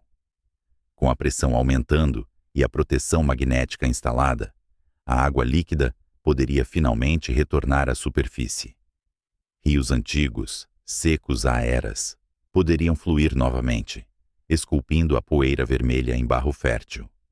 Mas a engenharia da ressurreição não é apenas sobre física e geologia. É sobre o tempo. A escala temporal de tal projeto não se mede em mandatos políticos ou vidas humanas, mas em séculos, talvez milênios. E aqui reside o perigo filosófico mais profundo. Ao assumirmos o controle do clima de um planeta inteiro, tornamo-nos os arquitetos de sua evolução. Estamos impondo uma vontade biológica terrestre a um mundo que tem sua própria história geológica, sua própria dignidade silenciosa. Se houver vida microbiana nativa, escondida nas profundezas do aquífero marciano, a terraformação seria um ato de genocídio interplanetário, uma invasão ecológica de proporções bíblicas. A energia necessária para transformar Marte é equivalente a detonar milhares de ogivas nucleares por segundo durante décadas, seja através de espelhos capturando a potência solar ou reatores de fusão. Estamos falando da escala de Kardashev, movendo-nos de uma civilização que utiliza os recursos de seu planeta para uma que manipula a arquitetura do seu sistema solar. Cada passo nessa direção é um passo para longe do que fomos e em direção a algo irreconhecível. Ao olharmos para os espelhos orbitais que desenhamos nos quadros negros, vemos não apenas o reflexo do Sol, mas o reflexo de nossa própria ambição desmedida. A termodinâmica nos diz que a desordem sempre aumenta, que o universo tende ao caos. A terraformação é a tentativa suprema da vida inteligente de impor ordem ao caos, de reverter a morte térmica em escala local. Mas enquanto os engenheiros calculam o momento angular necessário para manter o escudo em L1 e os biólogos desenham bactérias extremófilas sintéticas para comer a rocha e cuspir oxigênio, uma pergunta paira no ar, rarefeito, mais pesada que a gravidade. Se tivermos o poder de transformar um deserto morto em um jardim, teremos também a sabedoria para mantê-lo? Ou estaremos apenas exportando nossas falhas, nossos conflitos e nossa própria entropia interna para um novo mundo, transformando Marte não em uma segunda Terra, mas em um segundo monumento à nossa incapacidade de viver em equilíbrio? O escudo magnético pode proteger o planeta do Sol, mas que escudo protegerá Marte de nós? Em 1835, um jovem naturalista caminhava pelas rochas vulcânicas e áridas das Ilhas Galápagos. Charles Darwin observou que, no isolamento daquele arquipélago, a vida não permanecia estática. Tentilhões que outrora pertenciam a uma única linhagem haviam se fragmentado. Seus bicos moldados, não por um design grandioso, mas pelas sementes específicas que precisavam quebrar para sobreviver. O isolamento geográfico, percebeu ele, era o grande escultor da biologia. A distância cria divergência. Agora, imaginemos uma ilha não separada por alguns quilômetros de oceano, mas por 225 milhões de quilômetros de vácuo impiedoso. Marte não é apenas um novo território, é o laboratório evolutivo definitivo. Quando os primeiros colonos fecham as escotilhas de suas naves, eles não estão apenas deixando a Terra para trás. Estão iniciando um processo biológico irreversível que, ao longo dos séculos, transformará a própria definição do que significa ser humano. A gravidade é o arquiteto silencioso de nossa anatomia. Durante bilhões de anos, cada célula, cada osso e cada válvula cardíaca da vida terrestre foi esculpida pela constante e implacável atração de 9,8 metros por segundo ao quadrado. Somos criaturas de alta gravidade, construídas para resistir ao peso da nossa própria existência. Nossos ossos são colunas densas projetadas para suportar a carga compressiva da atmosfera e da massa muscular. Nosso coração é uma bomba hidráulica robusta, lutando incessantemente para enviar sangue oxigenado para o cérebro contra a força que tenta puxá-lo para os pés. Mas em Marte, o aperto da gravidade relaxa. Com apenas 38% da atração terrestre, o planeta vermelho sussurra para a fisiologia humana que ela pode descansar. E é nesse descanso que a metamorfose começa. Não é uma mudança que ocorre da noite para o dia, mas sim uma adaptação insidiosa e geracional. Para os primeiros colonos, a gravidade reduzida é um alívio temporário, que logo se torna uma maldição fisiológica. Sem o estresse mecânico constante necessário para sinalizar aos osteoblastos que devem depositar cálcio, o esqueleto humano começa a se dissolver. É a lei de Wolff, levada ao extremo cósmico. O corpo, em sua busca impiedosa por eficiência energética, percebe os ossos densos da Terra como um desperdício de recursos. O cálcio é lixiviado para a corrente sanguínea e a estrutura óssea torna-se porosa, assemelhando-se menos ao mármore sólido e mais a uma delicada renda de coral. Contudo, o que para um terráqueo seria diagnosticado como osteoporose patológica, para o nativo de Marte, é apenas a otimização lógica. Imaginemos a terceira ou quarta geração nascida sob o céu cor de ocre. Eles não são mais o Homo sapiens que conhecemos. Eles são o Homo martialis. Onde o humano terrestre é compacto e robusto, como uma catedral românica de paredes grossas feita para suportar o peso da pedra, o marciano evolui para a elegância gótica. Eles se tornam mais altos, alongados. A coluna vertebral, livre da compressão esmagadora da Terra, expande-se. Os fluidos corporais, que na Terra se acumulam nos membros inferiores, redistribuem-se permanentemente, alterando a própria face, tornando-a mais cheia, enquanto as pernas se tornam mais finas. O sistema cardiovascular sofre a remodelação mais profunda. O coração de um marciano não precisa ser o motor potente de um terráqueo. Bombear sangue verticalmente em Marte requer uma fração do esforço. Com o tempo, o músculo cardíaco atrofia, não por doença, mas por falta de necessidade. Ele se torna menor, mais eficiente para o seu ambiente, perfeitamente sintonizado com a leveza do mundo ao seu redor. Eles se movem com uma graça que pareceria sobrenatural na Terra, saltando e deslizando com um gasto calórico mínimo, criaturas de movimentos lentos e deliberados, adaptadas a um mundo onde a queda é suave e o peso é uma sugestão distante. Aqui reside a tragédia fundamental desta nova espécie. Esta adaptação é uma passagem só de ida. Um humano nascido e adaptado a Marte, com seus ossos leves e coração eficiente, jamais poderia visitar o planeta de seus ancestrais. Se um Homo martialis tentasse pousar na Terra, a gravidade o esmagaria. O simples ato de ficar em pé quebraria seus ossos longos.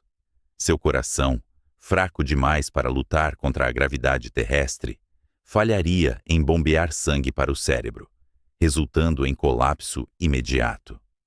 A Terra, o berço da humanidade, torna-se para eles um mundo proibido, um inferno de alta gravidade, um planeta esmagador, onde a própria atmosfera parece feita de chumbo. A separação biológica torna-se absoluta. Eles não são mais exilados por escolha, mas prisioneiros de sua própria fisiologia. Para sobreviverem a longo prazo, estes novos humanos precisam de um lar que os proteja não apenas do vácuo, mas da radiação cósmica que varre a superfície desprotegida de Marte. As primeiras cúpulas de vidro e plástico, tão populares na ficção científica do século XX, revelam-se armadilhas mortais, transparentes aos raios ultravioleta e às tempestades solares. A solução, ironicamente, não está em olhar para as estrelas, mas em retornar à caverna. A geologia marciana oferece o refúgio perfeito, construído pelo fogo há milhões de anos. Enormes vulcões escudo, como o Arsia Mons e o Pavonis Mons, são cicatrizes de um passado geológico violento. Quando a lava fluía por estas encostas, a superfície esfriava e endurecia, formando uma crosta de rocha, enquanto o rio de magma continuava a correr por baixo. Quando a erupção cessava e o tubo se esvaziava, restavam vastos túneis subterrâneos, catedrais de basalto protegidas sob dezenas de metros de rocha sólida. Estes tubos de lava são de uma escala que desafia a compreensão terrestre. Alguns são largos o suficiente para abrigar cidades inteiras, com tetos altos o bastante para que nuvens se formem em seu interior. É nestas profundezas que a civilização do Homo martialis floresce. Eles selam as clarabóias naturais, pressurizam os vastos corredores vulcânicos e criam um ecossistema hermético. A arquitetura destas cidades subterrâneas inverte a lógica dos arranha-céus. Em vez de torres que desafiam o céu, eles constroem estruturas suspensas, estalactites habitáveis, que pendem do teto do tubo de lava, aproveitando a baixa gravidade para criar formas arquitetônicas impossíveis na Terra. Pontes de cristal conectam bairros suspensos sobre jardins hidropônicos que reciclam cada molécula de umidade. A luz do sol é capturada na superfície e canalizada por fibras ópticas gigantescas, ou espelhos complexos, banhando a cidade subterrânea em uma luz difusa e segura, livre da radiação ionizante. A cultura que emerge nestas cidades de pedra e luz é fundamentalmente distinta da terrestre. Na Terra, vivemos na superfície, expostos ao infinito, tratando o ar e a água como direitos inalienáveis e infinitos. Para o marciano, o universo exterior é a morte imediata. A segurança é o interior. A agorafobia torna-se não um transtorno, mas um instinto de sobrevivência saudável. O conceito de céu aberto é aterrorizante. Para eles, a beleza está no confinamento, na segurança das paredes de basalto que os protegem do silêncio frio lá fora. A água torna-se a moeda divina, a base de toda a ética social. Em um sistema fechado, desperdiçar água é um crime contra a comunidade, um pecado capital. O corpo de um marciano morto não é enterrado nem cremado, pois isso removeria recursos preciosos do ciclo. Ele é devolvido aos processadores biológicos, sua água recuperada para nutrir a próxima geração. Esta não é uma atitude bárbara, mas um ato sagrado de continuidade. Eles entendem a termodinâmica da vida de uma maneira visceral que nenhum terráqueo jamais poderia. Cada respiração, cada gole de água é um empréstimo temporário do sistema de suporte de vida coletivo. Com o passar dos milênios, a Terra torna-se um mito, uma lenda distante de um mundo azul, onde a água cai do céu e as pessoas andam sob a radiação nua de uma estrela amarela sem morrer. Os habitantes dos tubos de lava desenvolvem dialetos próprios, moldados pela acústica das cavernas e pela necessidade técnica de sua existência. A arte reflete sua realidade. Esculturas de materiais ultraleves que flutuam nas correntes de ar da ventilação. Músicas compostas para frequências que ressoam melhor na densidade do ar artificial. O isolamento cria especiação não apenas biológica, mas intelectual. O Homo Martialis olha para os mapas da Terra e vê um mundo de excessos perigosos, uma gravidade tirânica e um caos climático. Eles se veem como a versão refinada da humanidade, destilada pela dureza do espaço, purificada pela escassez. A fragilidade de seus ossos é compensada pela robustez de sua engenharia. Eles não precisam da força bruta para sobreviver. Eles precisam de intelecto, cooperação e precisão. E assim, enquanto a Terra continua sua rotação tumultuada, cheia de ruído e fúria, Marte dorme em silêncio aparente. Mas abaixo da poeira vermelha, dentro das veias vulcânicas do planeta morto, uma nova ramificação da árvore da vida pulsa com uma luz artificial. Eles não conquistaram Marte moldando o planeta à sua imagem. Marte os conquistou, moldando-os à sua. A humanidade agora tem dois rostos, separados por um abismo de vácuo e gravidade que nenhuma nave pode verdadeiramente transpor. Um rosto olha para o Sol, com olhos protegidos por camadas de atmosfera azul. O outro vive na sombra da rocha, sonhando com um universo onde a leveza é a lei suprema. Mas, se a biologia os separou, o que acontece quando a tecnologia tenta forçar uma reunião? Ou pior, quando os recursos de um mundo começam a cobiçar os do outro?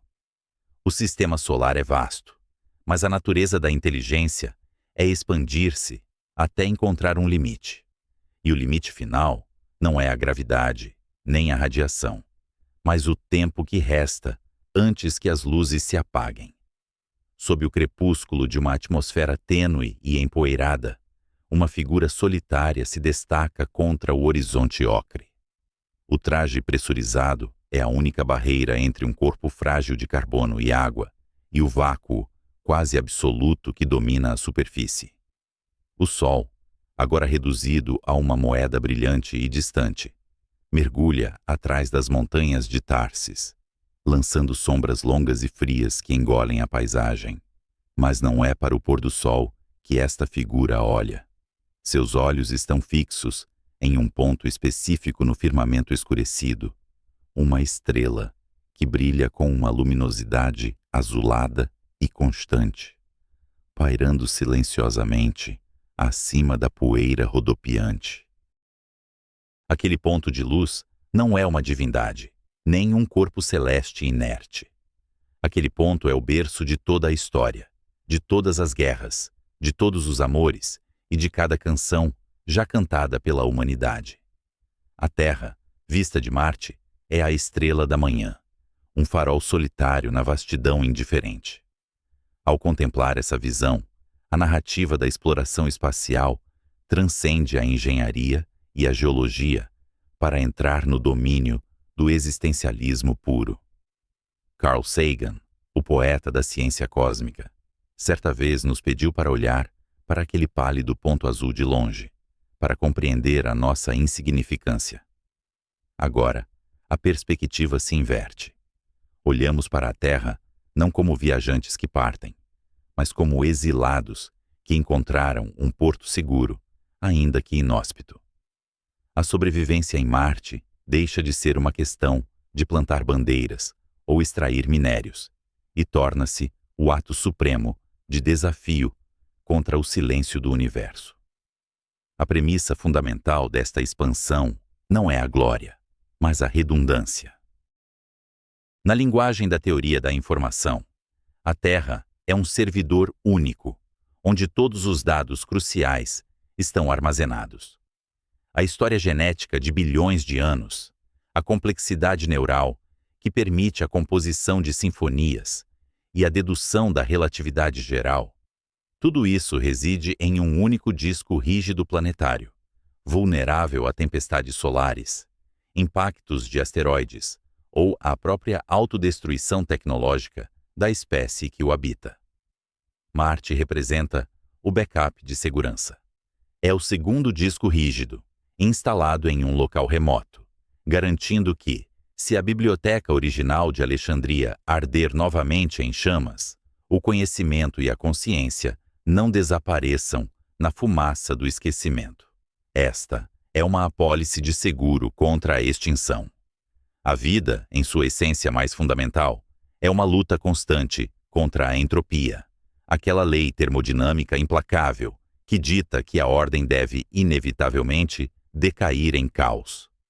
A Terra é uma anomalia de ordem em um universo que tende à desordem. Levar a vida para Marte é expandir essa anomalia. É tecer um novo padrão no tecido do cosmos, onde antes havia apenas rocha estéril e radiação ultravioleta. Não estamos lá para conquistar um planeta, pois não se pode conquistar um mundo que matou sua própria atmosfera há bilhões de anos. Estamos lá para sermos humilhados por ele. A indiferença cósmica é a verdadeira antagonista nesta saga. O universo não é hostil, ele é simplesmente apático. As tempestades de areia globais que engolem o planeta vermelho não têm malícia. Elas são apenas a física em movimento. A radiação que bombardeia o solo não deseja causar mutações no DNA humano. Ela é apenas a energia liberada por fusão nuclear estelar, viajando pelo vácuo.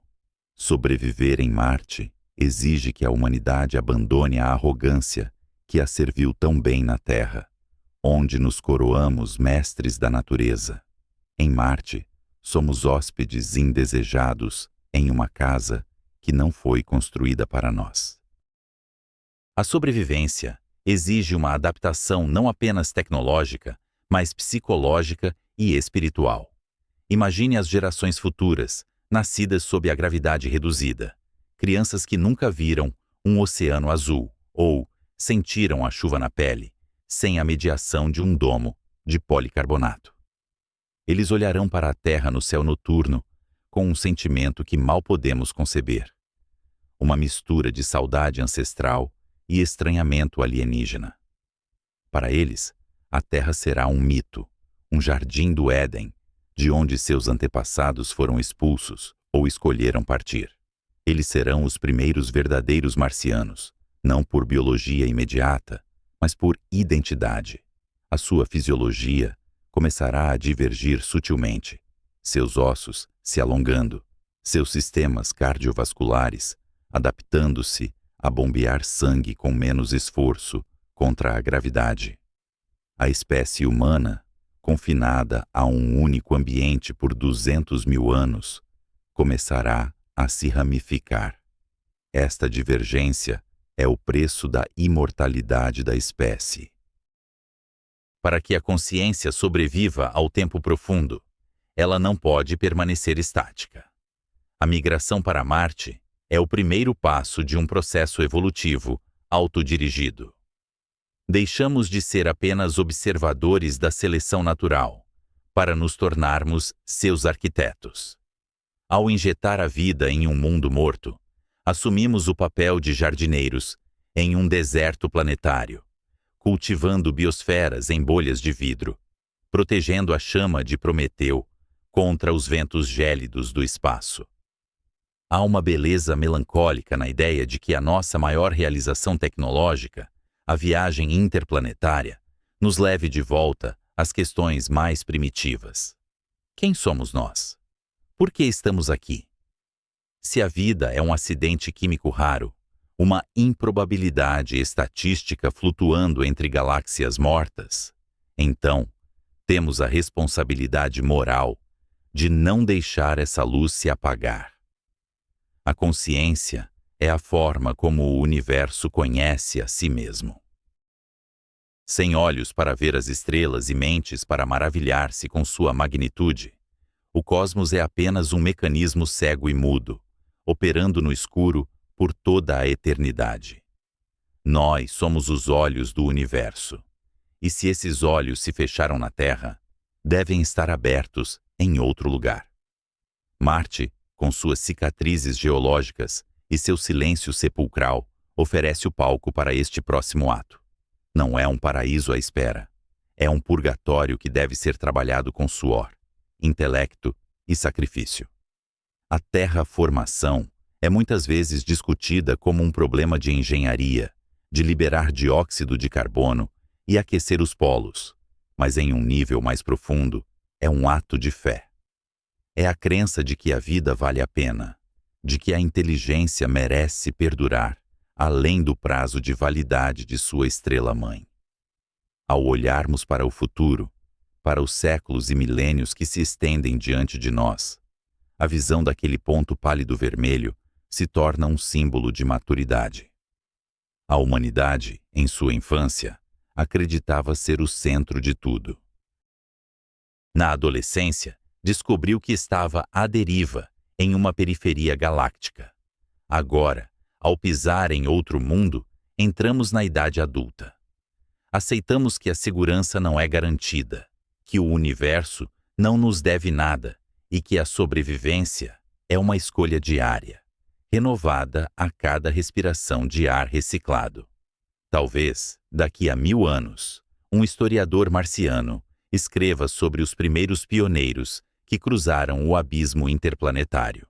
Ele não escreverá sobre eles como conquistadores que domaram um mundo selvagem, mas como portadores de uma semente preciosa, viajantes que atravessaram um oceano de noite eterna para plantar uma flor em um vaso de pedra.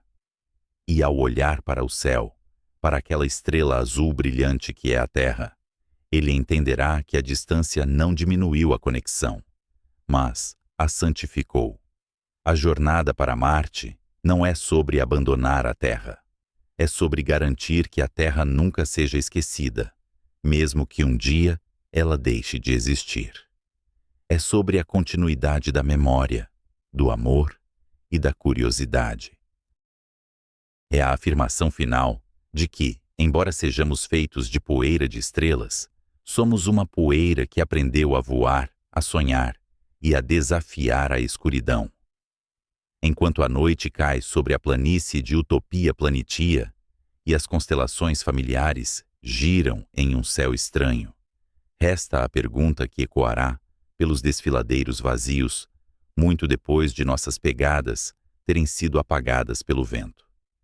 Teremos nós a sabedoria para sermos os guardiões da vida em dois mundos? Ou levaremos nossas velhas sombras para assombrar uma nova luz?